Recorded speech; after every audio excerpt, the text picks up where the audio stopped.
¿No hay elecciones? ¿Alguien en la cabeza está pensando en esto, Nico? No, a ver, no se asusten. La pregunta es si se postergan las elecciones. Las elecciones legislativas de octubre, no las PASO. Y esto es algo que está diciendo ya públicamente la oposición. Están denunciando que el gobierno quiere postergar o suspender las elecciones donde se tienen que elegir legisladores. Esto está basado en hechos obviamente de la realidad. Primero, el gobierno, el oficialismo postula que se tiene que suspender las primarias abiertas, simultáneas y obligatorias. Dan argumento sanitario, diciendo que en pandemia podría ser complicado votar en las PASO cuando en realidad en el mundo, según la ONG Transparencia Electoral, hubo 105 países que votaron en pandemia. 105 países. Entonces, la oposición está muy firme en la postura de las PASO se tienen que hacer igual. El oficialismo dice se tienen que suspender. ¿Por qué se tienen que suspender la PASO? Porque hay una pelea interna dentro del partido de gobierno, dentro del Frente de Todos, entre los gobernadores y la Cámpora, para no enfrentarse electoralmente, o para justamente la Cámpora quiere enfrentarse al peronismo más tradicional con candidatos en cada uno de los distritos, y para bajar esa tensión entonces el oficialismo las quiere suspender. Tendría que ser la suspensión, la postergación de cualquier cuestión electoral a través del Congreso. Hay proyectos presentados por el oficialismo para suspender las PASO y también se podrían usar proyectos que presentó en algún momento, no hace mucho tiempo atrás, la actual oposición siendo oficialismo, pidiendo también suspender las PASO o postergarlas. Acá la realidad es esta, el gobierno le está yendo mal, lo dicen las encuestas, a la economía le va mal y no alcanza el plan de vacunación por ahora para los próximos meses para garantizarse algún tipo de éxito. Entonces, tal vez ahí está la realidad de toda esta cuestión. ¿Por qué cambiar las elecciones en año electoral? ¿Es por la pandemia? ¿O es por esto? Porque les conviene patear todo lo que se pueda en el tiempo, las PASO que tendrían que ser en agosto, que sean en noviembre y o un poco más adelante en octubre y tal vez las generales en noviembre. Postergar las elecciones podría tener algún tipo de costo muy importante, lo está denunciando la oposición y el oficialismo no da muestras serias de querer solucionar el conflicto sanitario para que pueda haber elecciones como pudo haber en muchos otros países, incluso en Brasil e incluso en la Argentina se votó en Río Cuarto y hasta en la capital federal se votó en las escuelas en las elecciones, en las últimas elecciones de Bolivia. Es algo parecido a las clases, ¿no? Durante un largo año el Estado o los diferentes gobiernos nos dijeron que no podía haber clases por la pandemia, pero nosotros veíamos como en otros países del mundo sí hubo clases y se iba abriendo y cerrando la presenciabilidad en las aulas.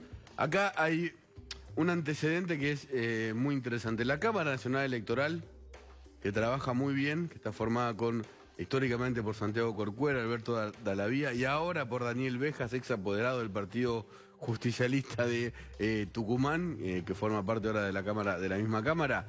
El año pasado,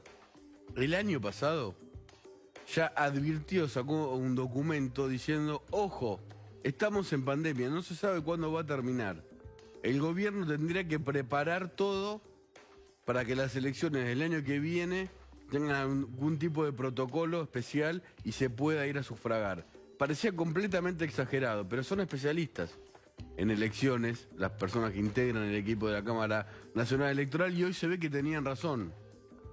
Están llegando las PASO, están llegando las elecciones generales, todavía no están las vacunas, según los gremios las escuelas no están ni siquiera en orden para que los chicos vayan a clase, y empieza a generarse esta duda que la verdad que le hace mucho daño a las instituciones. ¿Va a haber PASO? ¿No va a haber PASO? ¿Las PASO van a ser junto con las elecciones generales? Y esta pregunta que es lo que origina este comentario. ¿Y si se postergan las elecciones generales? Sigo con los indicios. La jueza María Servini, que es la jueza electoral de la Ciudad de Buenos Aires, y también la Cámara Nacional Electoral, ya le advirtieron al gobierno que tenía que primero vacunar al equipo que tiene que desde la justicia preparar las elecciones, que es un operativo obviamente muy importante a nivel nacional en todos los colegios y con muchísima gente, que tendrían que estar dentro de los equipos que se tienen que vacunar. Primero, hasta ahora no pasó. Y esto no es un privilegio como estamos viendo a concejales, intendentes, hasta por ahora un diputado, por ahora un subsecretario de Estado, como mostramos hoy el de Navarro que pasó a la Casa Rosada, que se vacunaron por izquierda, digamos.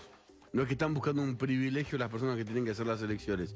Si las elecciones se tienen que hacer, sería lógico que voten a ese equipo, que no es tan numeroso, aunque sí, en un punto no son 10 personas, digamos, pero se tendrían que vacunar para poder trabajar con tranquilidad en algo que es fundamental para el proceso democrático y para toda la República y para la ciudadanía, votar. Vos tenés que preguntarte esto, ¿por qué por primera vez el peronismo, estando en el poder, quiere suspender las pasos que creó el peronismo? Y además a las que el peronismo nunca se fue a elecciones, no con pasos, siempre fue con lista única. ¿Por qué? ¿Es por una cuestión sanitaria de verdad? ¿Por qué no vacunaron a toda la gente de la justicia electoral? La justicia electoral, además, está buscando, y esto es información, no solo escuelas para votar, y está viendo cómo votar tal vez en clubes, en polideportivos, para que la gente no se aglomere solamente en las escuelas, e incluso está viendo algún tipo de cronograma que tenga que ver con los números de los documentos y cuándo se podría ir a votar. Hasta hay una posibilidad de que se vote en 2 días diferentes. Imagínate en la Argentina, nos vamos todos a dormir, las elecciones siguen al otro día. Es todo un lío. Yo, en lo personal, creo que si todo estuviera bien, el plan de vacunación estuviera bien y la economía estuviera un poco mejor, el cronograma electoral no se tocaría para nada. Pero algo pasó con la vacunación, con la economía, para que de golpe nos digan ahora que hay que suspender las PASO y tal vez haya que postergar en el tiempo, no suspender, porque sería un escándalo total, la elección general. Y una última pregunta. ¿Y si la suspensión de las PASO no es un globo de ensayo para ver cómo reacciona la gente, la oposición, a la suspensión o a la postergación de las elecciones generales? Es una pregunta. En las democracias se vota. Donde no se vota es en las monarquías, ¿no?